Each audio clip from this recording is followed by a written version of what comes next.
Salut chers auditeurs, voilà, c'est encore votre formateur consultant, Monsieur Nyopo Daniel. Voilà, DG de GDA Consulting, de la chaîne YouTube GDA Consulting. Voilà, je vais vous présenter la programmation linéaire aujourd'hui. Voilà, plus précisément, vous montrer comment on écrit le programme linéaire associé à un problème, un problème dans lequel vous devez déterminer, je dirais, des facteurs, c'est-à-dire le volume de quelque chose, la quantité peut-être de produit, de matière, le nombre, ainsi de suite. Ça va dépendre. Voilà. Voici un peu comment ça se passe. Déjà, il faut dire que la programmation linéaire est une technique de la recherche opérationnelle. La recherche opérationnelle est un ensemble de méthodes ou de techniques permettant de résoudre des problèmes de décision. On a tellement de techniques dont fait partie la programmation linéaire. Il y a même la méthode de Wilson qui est utilisée dans la gestion des stocks. Voilà. Il y a aussi la théorie des graphes qui est utilisée dans la gestion des projets, dans la mise en place des réseaux routiers, de télécommunications, ainsi de suite. Voilà, il y a même les calculs matriciels, il y a tellement de choses qu'on peut citer. Voilà, mais aujourd'hui, on va parler de la programmation linéaire. Ok, donc, vous savez, la programmation linéaire est très très utile. Pourquoi? Parce qu'elle sert dans beaucoup de domaines. Voilà, vous pouvez être en face d'un cas bien précis, un problème, et vous allez voir que vous pouvez être amené à utiliser la programmation linéaire pour résoudre le problème. Et donc, on va prendre un problème bien précis, concret, pour comprendre tout ça. Voici un cas pratique concernant un pâtissier. Déjà, il faut dire qu'un pâtissier, je prends l'exemple, vous pouvez être pâtissier demain, voilà, travailler dans une pâtisserie. Déjà, il faut dire qu'un pâtissier est un faiseur de gâteaux, c'est-à-dire quelqu'un qui fabrique des gâteaux. Donc, on lit ici, on nous dit quoi? Un pâtissier propose à ses clients deux types de gâteaux par jour. Voilà, donc déjà, on voit que ce pâtissier fabrique deux types de gâteaux. Voilà, dans la journée, quoi, par jour, bien sûr. Les contraintes du marché font qu'il ne peut pas vendre plus de 70 gâteaux par jour. Quand on parle de contraintes du marché, au fait, ce sont des contraintes qui sont liées à la demande ou encore à la clientèle. Il y a certainement une clientèle qui, par jour, passe pour acheter les gâteaux. Et donc, quand on regarde un peu, on voit que on ne peut pas produire plus de 70 gâteaux. Pourquoi? Parce que en réalité, le pâtissier produit les gâteaux en fonction de sa demande, en fonction de la clientèle. Voilà, donc s'il n'y a pas une affluence, on ne pourra pas produire beaucoup. Si l'affluence, du moins l'affluence est faible, voilà, il n'y a pas une forte affluence, je dirais, on ne pourra pas produire. Voilà, beaucoup. Donc là, la clientèle nous limite un peu, nous limite dans la fabrication de nos gâteaux. Et donc le pâtissier est obligé de se limiter à 70 gâteaux tout au plus, quoi. Tout au plus, parce que s'il va au-delà, c'est sûr, certain que quelqu'un ne pourra pas acheter ce qui va au-delà. Pourquoi? Parce qu'en moyenne, les clients qui passent, voilà, ça va jusqu'à 70, un truc comme ça. Il dispose de 18 heures de main-d'œuvre et un stock de 10 douzaines d'œufs par jour. Voilà, j'explique tout ça. Voilà, quand on dit 18 heures de main-d'œuvre, la main-d'œuvre, ce sont les travailleurs. Donc, ceux qui travaillent dans cette pâtisserie travaillent 18 heures dans la journée. On ne peut pas aller au-delà. Si vous allez au-delà, si les ouvriers vont au-delà, le chef, je dirais, de la pâtisserie sera obligé de payer, bon, je dirais le surplus, les heures supplémentaires. Donc, comme il ne peut pas le faire, il est obligé de se limiter à 18 heures. Et aussi un stock de 10 douzaines d'œufs. Quand on dit 10 douzaines d'œufs, c'est 10 plaquettes contenant 12 œufs. Donc ça fait près de 120 œufs. Donc pour la journée, le pâtissier a 120 œufs avec lesquels il fait ses gâteaux. Donc il ne peut pas aller au-delà de 120 œufs. Avec les 120 œufs, il va faire le nombre de gâteaux qu'il doit faire en réalité. Ok. Euh, Par ailleurs, on nous dit aussi que la préparation d'un gâteau à la crème. Voilà, quand on dit à la crème, ça veut dire que quelque part, parmi les deux types de gâteaux qu'il fabrique, il y a un gâteau à la crème qui est fait à base de crème. Voilà, crème, il y a la crème. Voilà. Nécessite 2 œufs et 9 minutes de main d'œuvre. C'est-à-dire quoi? C'est-à-dire que pour fabriquer un gâteau à la crème, un seul gâteau à la crème, on prend 2 œufs. On a besoin de 2 œufs. Donc je prends 2 œufs dans le stock de 120 œufs. Et la préparation se fait en 9 minutes. En 9 minutes, le gâteau est prêt. En 9 minutes, le gâteau est prêt. Et quand on vend ce gâteau, cela nous rapporte 225 francs. Quand on dit rapporte 225 francs, ce n'est pas le prix de vente du gâteau à la crème, mais c'est le bénéfice, je dirais, que nous avons sur la vente de ce gâteau à la crème. Il y a un autre gâteau qui est gâteau au chocolat. Voilà, pour le gâteau au chocolat, on prend juste un œuf pour pouvoir faire le gâteau au chocolat, dans le stock de 120 œufs, bien sûr. Et la cuisson, c'est en 18 minutes. En 18 minutes, le gâteau au chocolat est prêt. Et quand on le vend, il nous rapporte un bénéfice de 150 francs. On nous dit que le pâtissier veut déterminer le nombre de gâteaux de chaque type qu'il doit préparer pour maximiser son bénéfice journalier. Voilà, voici un peu le problème auquel est confronté le pâtissier. Et donc, en tant que responsable, chargé de la recherche opérationnelle, nous allons utiliser la programmation linéaire pour résoudre ce problème. Et donc, ce que je veux juste vous montrer, c'est comment écrire le programme linéaire. Parce qu'avant de résoudre, il faut écrire le programme linéaire. Le programme linéaire consiste à faire quoi? À choisir les variables, à définir la fonction économique ou objectif, aussi à trouver les contraintes ou les limites, et puis à faire ressortir la forme canonique qui n'est rien d'autre que le système d'inéquation que nous allons résoudre. Paf, c'est parti. Ok, tout d'abord le choix des variables. Regardez ici. Nous avons choisi comme variable, voilà, x1 et x2. x1 qui représente le nombre de gâteaux à la crème et x2 qui représente le nombre de gâteaux au chocolat. Mais pourquoi x1 et x2? Vous voyez, les variables, ce sont les facteurs à déterminer. Voilà. Qu'est-ce que le pâtissier ici veut déterminer? Quand on a lu tout à l'heure, on a dit que le pâtissier veut déterminer le nombre de gâteaux de chaque type. Mais il y a combien de gâteaux? Il y a deux gâteaux. Il y a le gâteau à la crème, il y a le gâteau au chocolat. Donc, on a le nombre de gâteaux à la crème et le nombre de gâteaux au chocolat. Du coup, on a x1 et x2. Voici pourquoi nous avons choisi x1 et x2 étant le nombre de gâteaux.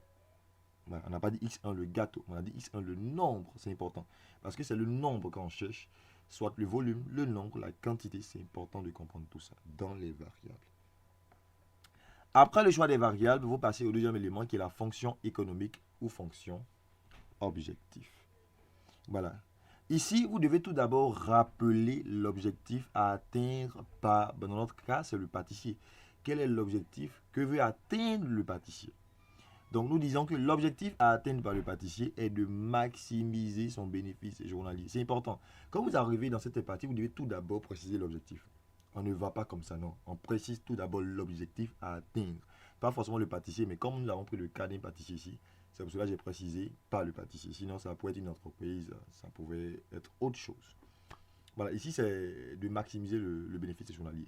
Ça pourrait être aussi de minimiser les dépenses, les charges. Voilà, on peut avoir ça aussi dans d'autres cas. Donc, quand on finit de donner l'objectif, il faut maintenant donner l'expression de la fonction qui est liée au fait à cet objectif-là. Voilà, donc nous disons qu'on va appeler cette fonction z. Soit z, la fonction économique ou objectif représentant ce bénéfice. Parce que l'objectif, c'est de maximiser le bénéfice journalier. Et donc, quelle est la fonction qui représente ce bénéfice-là? Si c'était les dépenses, quelle est la fonction qui représente les dépenses? Si c'était le coût, quelle est la fonction qui représente le coût? Si c'était la marge sur coût variable, quelle est la fonction qui représente la marge sur coût variable? Donc, tout dépend. On veut maximiser quoi? On veut maximiser le bénéfice, donc le Z lui représente le bénéfice. On veut maximiser le coût, le Z représente le coût. On va maximiser le coût ou minimiser le coût du moins. On veut minimiser les dépenses, le Z représente les dépenses. Voici comment on fait pour trouver le Z. Et donc, si Z représente le bénéfice journalier, comment on va trouver le Z? Bon, quand on vend un gâteau à la crème, ça nous rapporte 225 francs. Ça, c'est pour un seul gâteau. Hein. Quand on vend un gâteau au chocolat, ça nous rapporte 150 francs. Mais on ne sait même pas combien de gâteaux on va vendre. Donc, actuellement, ce sont des inconnus. On ne sait pas. Ce qu'on ne sait pas, c'est inconnu. Donc, si on ne sait pas, c'est que c'est X1. Donc, on va vendre quelque part. On se dit qu'on va vendre X1 gâteau à la crème. Donc, X1 gâteau à la crème va nous rapporter quoi? 225 fois X1. X2 gâteau au chocolat que nous allons vendre va nous rapporter 150 fois X2. Donc, le Z finalement est égal à 225 X1. Voilà. Plus 150 X2. Voici la fonction économique au fait qui représente le bénéfice. Ça, c'est le bénéfice. C'est le bénéfice. Et c'est ce bénéfice que nous allons chercher à maximiser. C'est pour ça à la fin, nous disons que l'objectif est donc max. Max, diminutif de maximiser ou de maximisation. Donc, on va maximiser ce bénéfice. Max, entre parenthèses, Z égale à 225 X1 plus 150 X2. Voici ce qu'il fallait faire dans la deuxième partie qui est fonction économique ou objectif. De la même manière que c'est présenté, c'est comme ça que vous devez présenter aussi les choses dans d'autres exercices. C'est important. Voilà. On passe à la suite. La suite, c'est l'avant-dernier élément, ce sont les contraintes ou limites. Quand on parle de contraintes, c'est ce qui va limiter le pâtissier dans l'atteinte de ses objectifs. Il veut maximiser, c'est vrai, son bénéfice. Il veut produire, je dirais, des gâteaux. Et quelque part, il est limité parce que quelque part, il est limité. Du moins, il y a des obstacles, il y a des contraintes, c'est important. La toute première contrainte, c'est ce qu'on appelle contrainte de positivité ou de non-négativité. Les variables ne peuvent pas être négatives. Les variables sont forcément positives ou nulles. Pourquoi? Parce qu'on ne peut pas produire moins, par exemple, 10 gâteaux. Ça n'existe pas. Donc, x1 ne peut pas être inférieur à 0. x1 est forcément supérieur ou égal à 0. Et x2 est supérieur ou égal à 0. Ça, c'est la première des contraintes. Ce sont les premières des contraintes. C'est ce qu'on appelle contrainte de positivité. C'est vérifié dans tout exercice. Peu importe l'exercice que vous allez faire, voilà, ces contraintes ne manquent jamais. On doit toujours, je dirais, parler de ces contraintes. Voilà. Comment on fait pour trouver maintenant les autres contraintes? On passe maintenant aux autres contraintes parce qu'il y a d'autres contraintes après les contraintes de positivité. J'ai mis tout d'abord les contraintes liées au marché. Quand on a lu le sujet tout à l'heure, on a vu que les contraintes du marché faisaient que le pâtissier ne pouvait pas vendre plus de 70 gâteaux. C'est-à-dire que c'est vrai, je vais fabriquer un gâteau à la crème, je vais fabriquer aussi un gâteau au chocolat, mais la somme des deux ne peut pas, je dirais, dépasser 70. Pourquoi? Parce que je fabrique en fonction de ce que je vais vendre. Si je ne peux pas vendre plus de 70 gâteaux, c'est que je ne peux pas, je dirais, produire plus de 70 gâteaux. Donc, au maximum, je pourrais produire 70 gâteaux. Sinon, en dessous. C'est ce qui fait que nous avons mis x1 plus x2, dont la somme des deux gâteaux que nous allons produire ne doit pas dépasser 70. Ça peut être égal, mais pas dépasser. Ça peut être en dessous aussi. Donc, x1 plus x2 est inférieur ou égal à 70 ici. 70. Nous avons aussi les contraintes liées au stock 2. Quand on a lu aussi, on a vu qu'il y avait 10 douzaines d'œufs, à savoir 10 plaquettes contenant 12 œufs chacune. Donc ça fait 120 œufs. Voilà. C'est dans ces 120 œufs, c'est dans ce stock de 120 œufs que nous prenons, je dirais, les œufs pour faire les gâteaux. Pour faire le gâteau à la crème, on prend 2 œufs. Pour faire le gâteau au chocolat, on prend un œuf. Donc on va prendre à chaque fois 2 œufs pour faire le gâteau à la crème et à chaque fois un œuf pour faire le gâteau au chocolat. Mais en prenant à chaque fois de part et d'autre, on ne pourra pas aller au-delà de 120 œufs. Parce que nous avons seulement 120 œufs. Donc on prend 2 pour la crème, 1 pour le chocolat, après 2 pour la crème, 1 pour le chocolat, 2 pour la crème, 1 pour le chocolat, jusqu'à ce que, voilà, on puisse atteindre peut-être les 120. Tout au plus, quoi, on ne pourra pas dépasser. C'est ce qui fait que nous avons mis 2x1 plus x2 inférieur ou égal à 120. Vous voyez, on a mis inférieur ou égal à 120. La toute dernière contrainte, qui est la troisième contrainte, sont les contraintes liées au temps de main-d'œuvre. Voilà, c'est important. Pour faire les gâteaux, il y a aussi des heures ou des minutes de travail. C'est important. Pour faire le gâteau à la crème, on prend 9 minutes. Pour faire le gâteau au chocolat, on prend 18 minutes. Donc, dans la journée, il y a des minutes qui seront épuisées jusqu'à ce que tout le monde descend pour aller à la maison.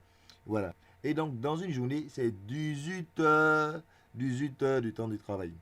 Voilà. 18 heures de temps de travail, nous allons convertir ces 18 en minutes. Pourquoi? Parce que la préparation des gâteaux à la crème et au chocolat, le temps qui a été donné en minutes. Donc il faut convertir aussi les 18 heures en minutes pour bien voir. Quand on convertit 18 heures en minutes, c'est quoi? Une heure, ça fait 60 minutes. Et 18 heures, ça fait 18 fois 60. Voilà, ça fait 1080 minutes. Ça veut dire que lorsque nous allons préparer le gâteau, lorsque nous allons épuiser des minutes pour préparer le gâteau à la crème et épuiser des minutes pour préparer le gâteau au chocolat, on ne pourra pas dépasser les 1080 minutes. Non. Parce qu'après 1080 minutes dans la journée, chacun descend et chacun va à la maison. Si on doit aller au-delà, c'est que le pâtissier ou encore le chef de cette pâtisserie va devoir payer ses heures parce que ce sont des heures supplémentaires. Mais comme il veut minimiser ses dépenses, il ne va pas le faire. On va se limiter à 1080 minutes. Voilà. Donc voici déjà les contraintes que nous avons retrouvées. Nous passons à la dernière étape qui clôt au fait le programme linéaire. C'est la forme canonique. La forme canonique n'est rien d'autre qu'un système d'inéquation. Au fait, pour la forme canonique, vous devez tout d'abord rappeler l'objectif que vous avez trouvé, qui est max de z égale à 225 x1 plus 150 x2. Et puis rassembler toutes les contraintes ou encore toutes les inéquations que vous avez trouvées. Parce que les contraintes, vous les avez présentées sous la forme d'inéquations. Et donc vous les rassemblez, vous les mettez ensemble. Quand on met des inéquations ensemble, on appelle ça système d'inéquations. C'est cela nous disons que la forme canonique, ce n'est rien d'autre qu'un système d'inéquations que vous allez résoudre pour pouvoir trouver la solution optimale, bien sûr. Donc on a juste rappelé les inéquations que nous avons retrouvées depuis la contrainte de positivité, en passant par la contrainte liée au marché, par la contrainte liée au stock 2 et on termine par la contrainte liée au temps de main d'œuvre. Et donc voici au fait le dernier élément qui décrit ou qui nous permet d'écrire le programme linéaire. Et c'est ce programme linéaire que nous allons résoudre. C'est ce système d'équations que nous allons résoudre, soit par la méthode graphique ou soit par la méthode du simplex. Mais on verra cela dans une autre vidéo. Je vais m'arrêter là parce que j'avais voulu simplement vous montrer comment on écrit un programme linéaire. Donc peu importe l'exercice que vous avez, que vous aurez, avec les explications que j'ai eu à donner, vous écoutez bien et vous allez pouvoir, je dirais, trouver le programme linéaire, écrire le programme linéaire lorsque vous serez en face d'un autre problème, d'un autre cas. Voilà. D'ici là, portez-vous bien. Je pense qu'on sera la prochaine fois pour une autre vidéo. Voilà. Si vous n'avez pas compris quelque chose, laissez des commentaires au bas de la vidéo.